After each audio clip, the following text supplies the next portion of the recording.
नमस्कार मंडळी. तर आज मी आले नाशिकपासून 22 किलोमीटर अंतरावर असलेल्या आमलेवाडी गावात. सुलावाईसच्या अगदी समोर हे गाव आहे. 12 बलुतेदारांचं गाव असं या गावाला म्हटलं जातं. तर सर्वप्रथम आम्ही इथल्या सुप्रसिद्ध मिसळीचा आस्वाद घेतला. अप्रतिम मिसळ होती मंडळी इथली. तुम्हीही कधीतरी या, नक्की ट्राय करा मंडळी. इथल्या मिसळसोबत तुम्ही बाजरीची भाकरही ऑर्डर करू शकता तुमच्या चॉईसप्रमाणे. मस्त पेट पूजा करून आम्ही सर्व निघालो आमलेवाडी गावाची सफर करण्यासाठी. आणि ह्या गावात एंट्री करण्यासाठी तुम्हाला 20 रुपयाची पावती फाडावी लागते. तर गावात एंट्री करताच या ठिकाणी मोठे मोठे जुन्या काळातील वाडे दिसत होते. खूप छान फिलिंग होती गाईस. हे आर्टिफिशियल गाव जे बनवले गेले अतिशय सुंदर बनवलं आहे. आणि 12 बलुतेदार म्हणजे चांभार, कुंभार, सोनार, लोहार या सर्वांचं मिळून बनलेलं हे एक गाव असतं. तर हेच हे गाव आहे आमलेवाडी गाव. तर आम्ही या गावातील आधी कासाराला भेट दिली, त्यानंतर लोहाराकडे गेलो आम्ही, त्यानंतर आम्ही आलो बाबूमुचीकडे. पाहू शकता खूप मस्त हुबेहूब या ठिकाणी हे पुतळे वगैरे बनवले. त्यानंतर आम्ही किराणा दुकानात आलो, थोडाफार किराणा करण्यासाठी आलो. त्यानंतर मग आम्ही इथून गेलो साधना रेस्टॉरंटमध्ये. इकडे माझी मावशी बघा काय बोलते रेस्टॉरंटच्या मालकाला. चहा चांगला आहे.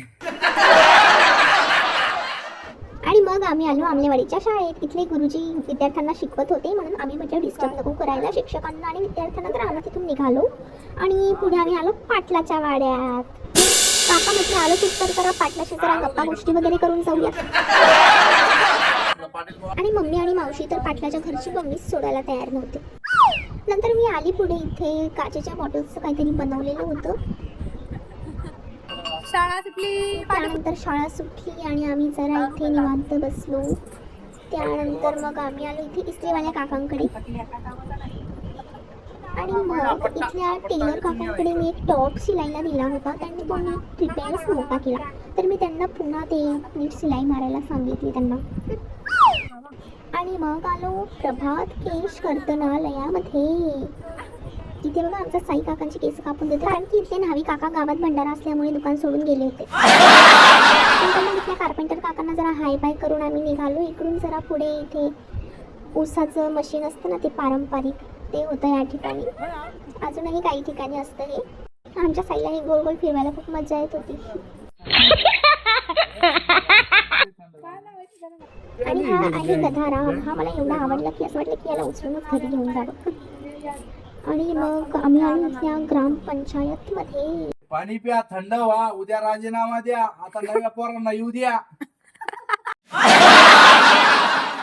तर आणखी जरा पुढे आल्यावर या ठिकाणी आम्हाला मस्त विहीर दिसली. असं वाटत होतं की खरंच आपण गावी आलोय की काय, अशी फिलिंग येत होती. तर तुम्हालाही गावी आल्याचा अनुभव घ्यायचा असेल तर नक्की वेळात वेळ काढून तुम्ही या ठिकाणी या. खूप छान एक्सपिरियन्स असेल. मनाला शांती आणि समाधान तर नक्कीच मिळेल. इथे तुम्हाला गावरान कोंबड्याही पाहायला मिळतील. आणि या गावात तुम्हाला मस्त मंदिरही पाहायला मिळू शकतं. आणि इथे सोनार देखील आहे. तर आम्ही इथल्या सोनाराकडेही जाऊन भेट दिली. तर असा होता आजचा आमलेवाडीचा ब्लॉग. तुम्हाला कसा वाटला ते कमेंटमध्ये नक्की कळवा. आणि शांतता आणि गावातलं वातावरण अनुभवायचं असेल तर आमलेवाडीला नक्की भेट द्या. धन्यवाद.